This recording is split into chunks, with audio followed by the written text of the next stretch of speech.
Hey y'all, welcome to Cop Work. Today we're talking a little bit about if being a detective may be right for you if you're a police officer, or if you're not one and thinking about being one. You have to be a patrol officer first, and then if being a detective interests you, you can be promoted to being a detective. It interested me. I was one for several years, and I really enjoyed the work. It was a ton of fun. I got to chase a lot of people and did a lot of whodunit stuff, put a lot of people in jail, figured it out, and that's really what a lot of it is. Some cases are like trying to work a puzzle and figure out who did it, and then once you figure it out, then you have to find them. Now, it's probably a lot easier today than it was back then with the advent of social media, and everybody's got a camera and everybody knows everybody, and so I think it's probably a little bit easier. Had to do it the old-fashioned way. We didn't have what we have today. But anyway, the case I'm going to talk about today, back in the day when this first started out, carjacking, the feds got involved if it was a carjacking, because it was so new back then. And anyway, we had one in the city that I was working in. I got a call early one morning. The guy pulled into his driveway, and before he could get out of the car, the guy ran up to it and he rolled the window down, and the guy shot him in the face, and it went through. Thank God it didn't go this way. It went through his cheek because he was sitting sideways like this, and it went through and broke some teeth and then down and out. It didn't kill him. Thank God it didn't.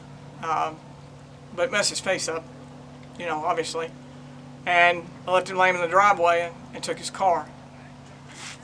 And I think it was like a Toyota, maybe a 4Runner, something like that. When they first came out, they were a real hot car a long time ago. And I think that's what that was.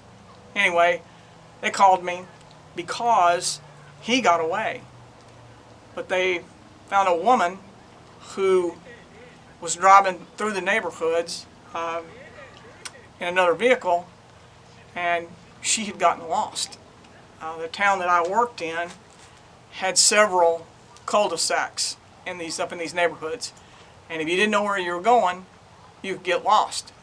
Well, patrol, thankfully after the carjacking, saw her driving through these neighborhoods at a real slow rate, and they figured she was involved. So they pull her over, and she doesn't live there. She's not from there. She's from the major city, where the agency that I worked for was the bedroom community of this major city, and so they take her to jail. Well, they call me, and I get there, and I start to interview her. Well, she's not giving it up. She doesn't know anything. She has no excuse for being in the town that I worked in. She didn't do anything wrong. Nothing. She wouldn't give it up. So eventually, I talked to her and I said, "Okay, tell me where you came from." And she said, "Well, I came down this freeway and I stopped at this gas station on this freeway, and then I managed to get lost." Well, I was from that major city, and I knew she was lying by what she was telling me. And I thought, okay. And I said, "Well, let's go over this again."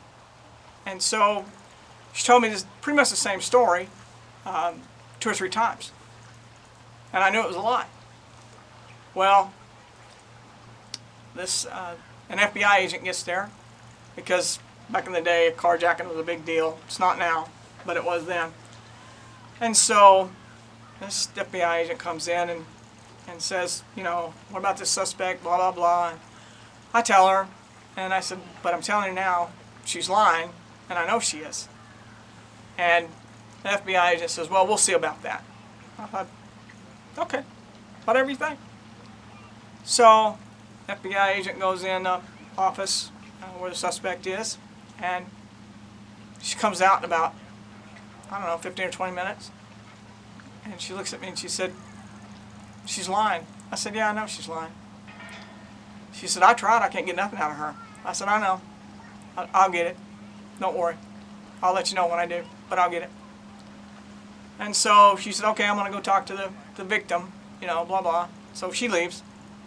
So we get this gal out, and she was pregnant.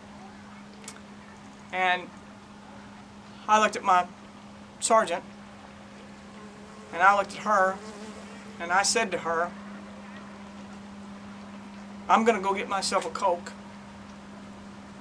and when I get back, if you don't tell me the truth about what happened, I'm going to put you in jail for 1,000 years, and I'm going to see to it that you have that baby in jail. And then I'm going to see to it that the state takes that baby."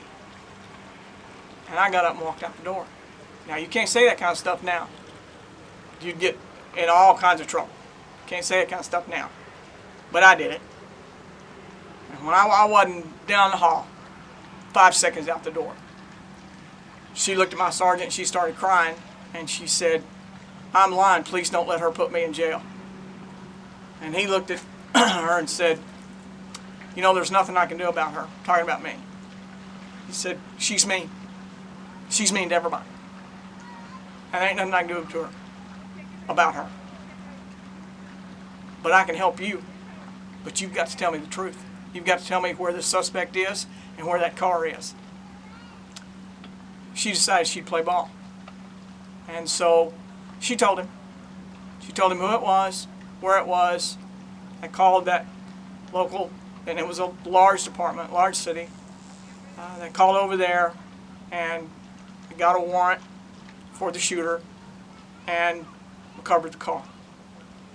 And we did not put her in jail, even though she was an accomplice to it.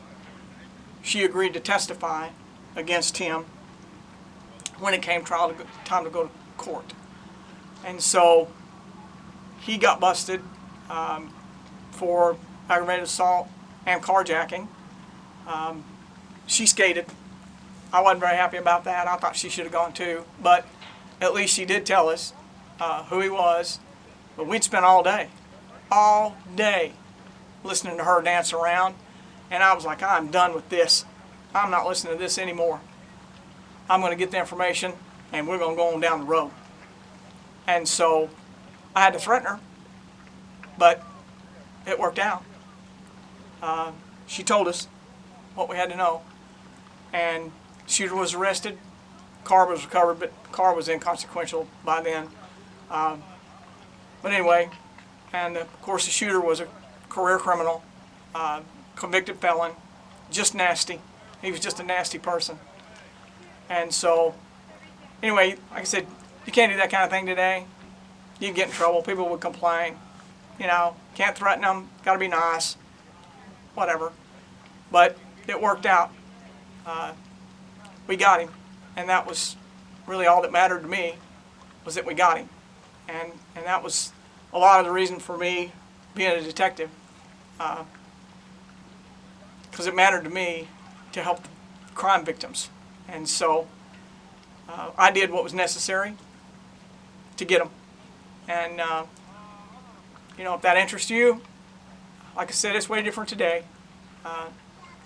Kindler and gentler police, apparently, today.